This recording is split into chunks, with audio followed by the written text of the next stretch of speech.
Oi, gente, tudo bem? Vocês estão bem? Gente, seguinte. Primeiro eu queria fazer um combinado com vocês. Isso não vai ser uma palestra. Isso vai ser um treinamento intensivo sobre varejo. Beleza? Vocês vão precisar de uma coisinha. E aí eu vou trocar com vocês. Eu não vou fazer jabá. Eu não vou falar da Merim. Eu não vou falar da nossa metodologia. Eu só vou entregar conteúdo para vocês. Conteúdo que os nossos clientes pagam por isso. A Aline está aqui, de prova. Vocês vão receber de graça.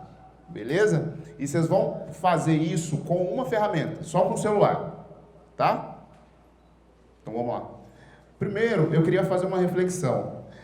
Por conta de atender várias empresas aqui do sul de Minas, uma primeira certeza absoluta que eu tenho, por mais que eu não goste de certezas absolutas, é que a gente vive numa região com muito potencial.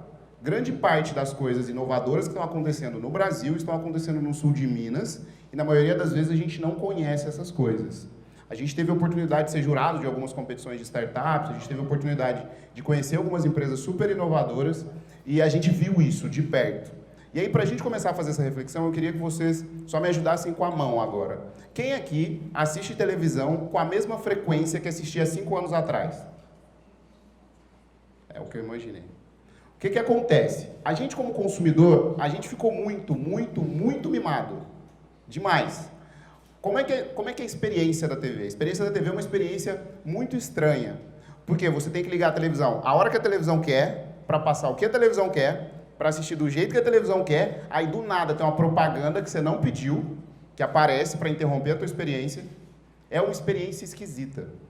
Como é que a gente assiste Netflix? A gente assiste no dispositivo que a gente quiser, a hora que a gente quiser, do jeito que a gente quiser. Aí de vez em quando a gente divide com os parceiros, então fica tipo R$8 para cada um.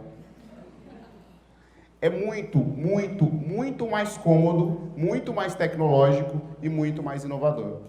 Quando a gente pega a experiência do varejo, e aí eu queria usar um outro exemplo para vocês entenderem exatamente o que eu estou dizendo. Quem aqui já viu propaganda do WhatsApp no intervalo do Jornal Nacional? Quem aqui já recebeu ligação do saque do WhatsApp? Tipo, WhatsApp do Brasil, bom dia. Quem aqui tem WhatsApp? Quantas vezes por dia vocês recebem ligações do DDD 37, 11, 82? Vocês estão vendendo, vocês estão fazendo varejo, marketing como WhatsApp ou como operadora de telefonia, gente? Fiquem com essa provocação na cabeça, beleza? Primeira coisa, no final dessa palestra, a gente vai entregar de graça para vocês uma ferramenta que vai ajudar vocês a atingirem 3 coisas: crescimento, inovação e fidelização. Tá? E vocês só vão precisar do celular. Como a gente já fez esse combinado, bora? Vocês estão comigo? Está todo mundo prestando atenção? Ótimo.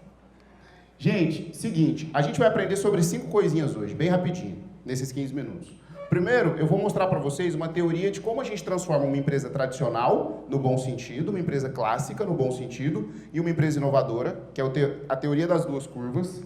Depois, eu vou falar para vocês como vocês podem ser como marcas mais irreverentes, e aí eu vou dar um exemplo prático para vocês levarem para casa também. Depois, a gente vai falar sobre a única coisa que não muda no varejo no mundo, que é a estrutura organizacional, e eu vou mostrar para vocês como é que ela pode mudar. Depois, a gente vai falar sobre uma teoria bem rapidinha de como é que a gente fala da transformação que a gente gera e menos do produto que a gente vende. E por último, eu vou dar essa resposta para vocês, a ferramenta que vocês vão levar para casa. Beleza? Vamos lá. Existem 3 tipos de empresa no mundo, gente. 3 tipos. E é super simples. Existem as empresas que são não digitais, que não são digitais. Existem as empresas que são digitalizadas. E existem as empresas que são puramente digitais. E aí eu vou dar um exemplo prático para vocês. Ontem eu estava com o pessoal da Grip, por coincidência, com a Deise e com a Kenny. E aí a gente estava conversando exatamente sobre isso. O que acontece no mercado de seguros? Quando você tem uma corretora de seguros como a Grip, ela nasceu não digital. O digital para ela é só uma ferramenta. Então ela usa o e-mail, usa o WhatsApp, usa ferramentas digitais como as redes sociais, por exemplo. Então o digital numa empresa não digital é só uma ferramenta. Numa empresa digitalizada, e a Grip está indo para esse lado agora, o que acontece? Você tem uma empresa tradicional que tem um canal de venda no mercado digital, então é como se fosse o Magazine Luiza.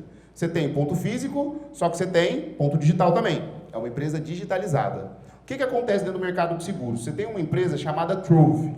A Trove ela é uma seguradora que você consegue segurar o que você quiser, a hora que você quiser, pelo tempo que você quiser. Então, quem gosta de bicicleta, por exemplo, quer segurar a bicicleta só durante uma semana? Consegue. Quem gosta, de, sei lá, de esquiar no final de semana, quer, tipo, segurar só o esqui durante o final de semana? Consegue também. Carro de passeio, coisas desse tipo. A Trove é uma empresa puramente digital, que já nasceu nesse novo mundo, mais contemporâneo. O que acontece, gente? Dentro dessa teoria, não dá para vocês, empresas tradicionais, saírem da tradicionalidade da empresa clássica direto para o digital. Vocês têm que passar por uma digitalização. E para isso a gente usa essa teoria. Todo produto que nasce clássico, todo produto que nasce tradicional, ele acaba tendo um crescimento maior do que um produto inovador, porque ele é mais fácil de entender. Então você tem muito crescimento, você tem muito mercado, só que você consegue cobrar pouco, porque tem muito. É igual feira. Quando tem muita laranja na feira, o que acontece com o preço da laranja? Abaixa. Então quando você tem muito de uma coisa, essa coisa abaixa de preço. Você tem uma outra curva, que é a curva do produto exponencial. No começo, é um produto que cresce pouco, é um produto que tem pouquíssimo mercado, só que tem muito valor, porque é diferente. Só que o que acontece, gente? No longo prazo, todo produto clássico, todo produto tradicional vira infraestrutura. Então, se você tem uma joalheria, o que acontece com a joalheria? A estrutura tradicional da joalheria, ela vai virar infraestrutura. Como é que você transforma uma joalheria tradicional em uma empresa inovadora? Você tem essa terceira curva aqui, ó, que é a curva da inovação. Para a gente fazer inovação, a gente tem que ter negócio nas duas pontas. A gente tem que pegar uma empresa não digital e construir uma plataforma digital para que ela se digitalize. E o que acontece, gente? O que vocês precisam entender quando a gente fala disso? Transformação digital não é sobre ferramenta, não é sobre software. Transformação digital é sobre mentalidade. A gente primeiro precisa mudar a cultura, a gente precisa primeiro mudar comportamento para depois colocar a ferramenta. Certo? Dentro dessa teoria, a gente estruturou o que a gente chama de arco de dados, que são algumas diretrizes que vocês precisam saber para ter esse varejo mais digitalizado. Primeira coisa, acontece em janeiro, sempre em janeiro, em Nova York, a NRF, que é a Retail's Big Show, a maior feira de varejo do mundo. E aí eles trouxeram um monte de tendência lá. Essas tendências são coisas que estão para acontecer, que é tipo chatbot, inteligência artificial, blockchain, essas coisas. Isso não vai acontecer agora com vocês, esquece isso. A gente vai falar de realidade. A gente vai falar de demandas dos consumidores que vocês podem começar a fazer a hora que vocês saírem daqui e transformar um pouquinho o negócio de vocês. Primeira coisa, as pessoas hoje, elas valorizam valores e propósito. As pessoas não compram mais o que vocês fazem. Elas compram o porquê vocês fazem o que fazem. A gente não se liga mais à marca. Quando o Uber veio para Varginha, todo mundo usava Uber, né? Agora está todo mundo usando 99, porque o 99 ele cobra mais barato do usuário e ele dá mais dinheiro para o motorista. Então o Uber está sumindo, 99 tem mais dinheiro para gastar. A gente não se liga à marca, a gente se liga à experiência. A gente se liga à proposta de valor. Então dentro disso, o que vocês precisam entender? Primeiro passo, por que vocês fazem o que fazem? Motivo, motivação. Segunda coisinha, segunda demanda. As coisas, a tecnologia, ela vem para deixar as coisas mais baratas e mais cômodas para as pessoas. A experiência da Netflix. Quem paga pelo WhatsApp aqui? Um exemplo mais direto. Ninguém, né? Tecnologia vem para deixar as coisas mais baratas e mais cômodas. Experiência do cinema é uma experiência, para algumas pessoas, principalmente, uma experiência muito cara. Netflix, como eu disse, quando você divide com os colegas, fica R$8 para cada um. Você assiste o que você quiser, a hora que você quiser. E agora a Netflix está com produção de cinema. Ator de cinema, dinheiro de cinema, tudo de cinema. Foi, inclusive, indicada para o Oscar no começo do ano. Terceira coisinha. É importantíssimo a gente ser orientado por dados. O Matheus falou um pouquinho sobre informação e é exatamente disso que a gente está falando aqui. Se a gente não tiver informação, se a gente não tiver um norte muito claro, qualquer paixão diverte a gente. A gente precisa saber com quem a gente está falando. E aí tem duas perguntas que vocês precisam se fazer, gente. Primeira coisa, quantas vezes o cliente de vocês compra por ano de vocês, em média? Vocês sabem disso? Não é todo mundo não, o cliente de vocês. Esse perfil ideal de cliente, que a Simplifica citou. Segunda coisinha, qual o tempo médio de retenção que vocês têm dentro desses clientes? Os clientes voltam nas lojas de vocês, os clientes compram de novo o serviço de vocês, os clientes compram de novo os produtos que vocês estão vendendo, ou vocês vendem uma vez só? Isso vocês precisam entender para começarem a ser inovadores. E isso é básico, gente. Isso é ponto de partida. Não tem nada a ver com chatbot, não tem nada a ver com inteligência artificial, tem a ver com realidade, que é a diferença entre tendência e realidade. Para a gente seguir, só para vocês entenderem um pouquinho sobre mim, para vocês saberem por que eu estou falando isso tudo. A minha mãe é uma das milhões de mães solteiras no Brasil, né? A gente tem um pouquinho desse problema no nosso país. E a minha mãe, ela é o melhor exemplo de empreendedorismo que eu tenho, assim. Eu tenho ela como uma grande referência. O que acontece? Ela colocou na minha cabeça, desde muito pequenininho, que eu podia fazer o que eu quisesse. O que eu quisesse. Então ela me colocou, quando eu era bem moleque, para fazer piano, para fazer teatro, para fazer artes plásticas. Eu não sei desenhar, não sei atuar, não sei fazer nada disso. Não sei tocar piano. Colocou para fazer violão, colocou para fazer um monte de coisa. O que rola? Quando ela me colocou para fazer esse monte de coisa e falou que eu podia fazer o que eu quisesse, mesmo com pouquíssima condição e mesmo com um monte de limitação, eu acreditei, velho. E aí, tipo assim, para me segurar depois que eu acredito, é um negócio muito, muito, muito difícil. O que aconteceu? Eu coloquei na minha cabeça que eu queria morar na capital. Quando eu estava na faculdade fazendo publicidade, eu coloquei na minha cabeça que eu queria morar em Belo Horizonte. Falei, vou morar em Belo Horizonte e pronto.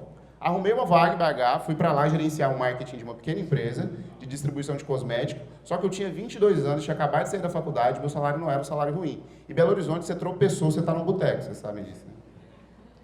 E eu gosto pouco. Então, obviamente, deu ruim. Só que quando deu ruim, o que aconteceu? Eu voltei para Varginha e eu tive a minha melhor experiência profissional. Trabalhei um tempo na W Espanha, junto com o Wellington. E ele foi um grande mentor meu. Várias das coisas que eu sei fazer, eu aprendi com ele. Só que eu comecei a entender que o modelo tradicional de agência de publicidade, ele não faz mais sentido. Porque o que ele fala? Você precisa resolver os seus problemas de negócio com comunicação. Comunicação é super importante, só que comunicação não pode ser fim. Comunicação não pode ser a conclusão, comunicação tem que ser parte do todo. E aí, acreditando nisso, eu fui para um outro mercado, fui para o mercado da consultoria. Só que na hora de ir para o mercado da consultoria, a gente não queria fazer também a consultoria clássica. A gente queria uma nova forma de se fazer consultoria. A gente foi entender como é que a gente poderia fazer negócio de uma forma mais consciente. Como é que a gente poderia fazer negócio de uma forma mais humana.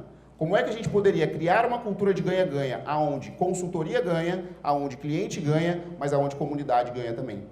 E aí a gente conheceu o movimento chamado capitalismo consciente, aonde a gente tem uma grande empresa, de representatividade principalmente, que representa esse movimento no Brasil e representa esse novo varejo, que é a Dobra. Quem conhece a Dobra?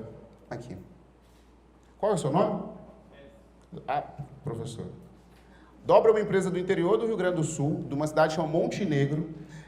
Nasceu como um projeto de faculdade, eles fazem carteira de papel, tênis de papel, camiseta com bolso trocável de papel, bag de papel. Eles são muito, muito inovadores e eles têm 3 pilares. Então, meu sócio me deu uma carteira de presente no fim do ano. Eles têm 3 pilares que fazem a Dobra ser o que eles são. Primeira coisa, experiência.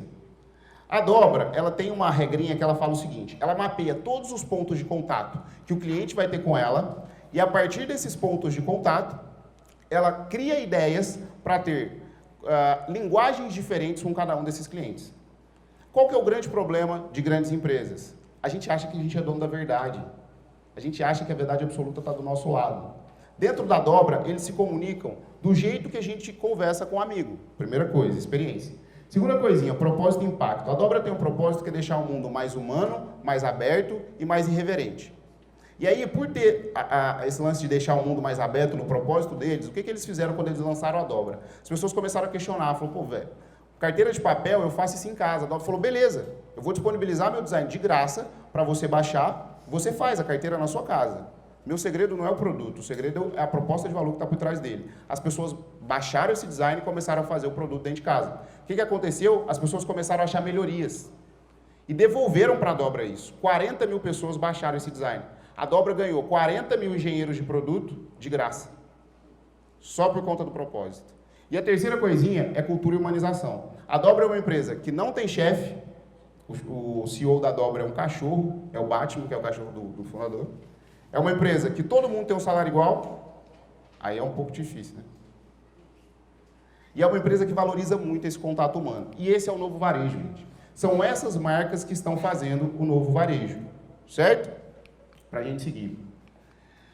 Esse foi o e-mail que o Tom recebeu quando ele comprou a carteira para mim. Não vai dar para ver direito, mas principalmente no título ali, vocês estão vendo que a Dobra acredita que comunicação, linguagem, faz uma empresa diferente. Eles comemorando que o Wellington comprou, que o Tom comprou a carteira para mim. Eles falam do jeito que a gente quer ouvir. É como se eu estivesse conversando com um amigo. Certo? O que acontece? Tudo mudou dentro do varejo no mundo. Comportamento de consumo, tendências, processos. A única coisa que não muda é a estrutura organizacional. O que acontece dentro da estrutura organizacional tradicional do varejo? Você tem nível estratégico, eu estourei, mas eu vou acabar bem rapidinho, Júlio. Nível estratégico, o nível gerencial e o nível operacional. Dentro dessa estrutura, é uma estrutura que ela dá poder para o executivo, ela dá poder para o colaborador. Então, quando você tem, por exemplo, alguém muito bom de venda, o que essa pessoa ganha? Uma promoção. Só que você deixou de ter uma pessoa muito boa no chão de fábrica, na venda, no contato direto com o cliente, para efetivar essa pessoa para ela gerenciar pessoas. Talvez ela não seja uma boa gerente, ela era uma boa vendedora. Essa estrutura ela não faz mais sentido. O que faz sentido, gente? Esse arco aqui, ó. Você precisa ter uma liderança focada no cliente, você precisa entender muito bem quem é esse cliente, você precisa desenhar muito bem a experiência que ele vai ter com o teu negócio, você precisa empoderar a linha de frente, porque não dá pra gente ter mais buraco entre comunicação. Pedir benção, não dá. O mercado está cada vez mais ágil. Outra coisinha, métricas e, por último, feedback, que retroalimenta esse ciclo. E aí, lá no fim, quando você tem esse ciclo em volta da tua estrutura do varejo, você consegue transformar essa pessoa numa evangelizadora de marca. E aí ela começa a falar bem de você. Isso é comunicação contemporânea. Certo? Pra gente seguir. Todo mundo aqui já jogou Super Mario? Tô acabando, viu? Juro. O que acontece? Todo mundo aqui já jogou Super Mario? A gente tem, na sequência do Mario, a seguinte coisinha. Você tem o Mario, que no caso de vocês é o cliente de vocês. Você tem as coisinhas que o Mario pega durante o caminho dele, então tipo os cogumelos, aquelas coisas, e vocês têm as coisas que o Mario consegue fazer a partir do momento que ele pega aquelas coisas. Qual que é o grande problema das empresas? Elas focam nisso aqui, ó. Fala do produto. Ah, meu relógio é mais bonito. Estou usando seu exemplo, desculpa. Ah, o meu relógio é mais bonito. Ah, o meu serviço é mais legal. A gente tem que focar nisso aqui, ó. A transformação que a gente gera. Eu não vendo consultoria. Eu vendo tranquilidade. Eu vendo inovação. Eu vendo contemporaneidade. Em alguns casos eu vendo até sobrevivência. Mas consultoria não. Certo? Como é que a gente faz para fazer acontecer? Muita informação, muito pouco tempo e eu estou estourado. A gente vai dar para vocês um mini curso. Um mini curso de como é que a gente estruturou a nossa metodologia, como é que a gente chegou em empresas como a Central, como é que a gente chegou em empresas como a Frute, como é que a gente chegou em empresas como a Jares e como é que a gente está fazendo com essas empresas o nosso processo de disrupção, o nosso processo de substituição do mercado. E esse mini curso, ele vai ter um tema, que são as DNVBs. Quem já ouviu esse termo? As DNVBs, gente, são as Digital Native Vertical Brands. São as marcas nativas verticais digitais. O que isso quer dizer? Qual que é a lógica tradicional do varejo? Eu faço um produto e eu acho gente para comprar. O que essas DNVBs falam? Primeiro eu crio uma comunidade, primeiro eu falo de um assunto que essa comunidade interessa para depois eu criar um produto para ela. E qual que é a grande dificuldade do varejo? A gente atende a Frute. A Frute está aqui, ó, indústria. Qual que é o cliente da Frute? É o distribuidor. Qual que é o cliente do distribuidor? O ponto de venda, o supermercado. Só depois esse produto chega no consumidor final. Por mais que a Frute seja uma empresa super inovadora, tradicional, por mais que o Rogério seja um líder super inspirador, ele não sabe para quem que ele vende. Ele não sabe. Ele sabe quem é o distribuidor. Na maioria das vezes ele sabe quem é o ponto de venda, mas o cliente ele não sabe. As Digital Native Vertical Brands, elas cortam esses dois intermediários. Elas saem da indústria, da fabricação, direto para a venda. E a gente vai dar esse curso para vocês. Vocês só precisam tirar foto desse slide. Se quiserem, obviamente. Vocês vão digitar isso aqui no navegador de vocês e vocês vão ser direcionados para uma landing page. Vocês só vão deixar lá os contatos de vocês, vocês vão receber o curso na sequência. De graça, tá? Ninguém vai pagar.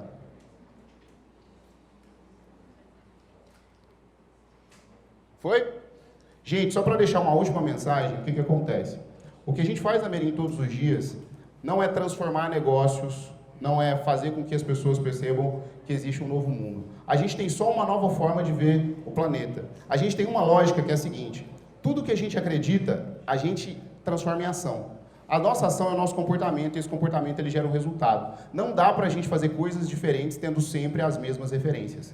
Referências diferentes fazem profissionais diferentes. No mundo onde ofertas, pessoas, produtos, empresas estão cada vez mais iguais, a gente tenta ser um pontinho de diferenciação no nosso jeito de vestir, no nosso jeito de se comportar e principalmente no conteúdo que a gente traz. Certo? Obrigado.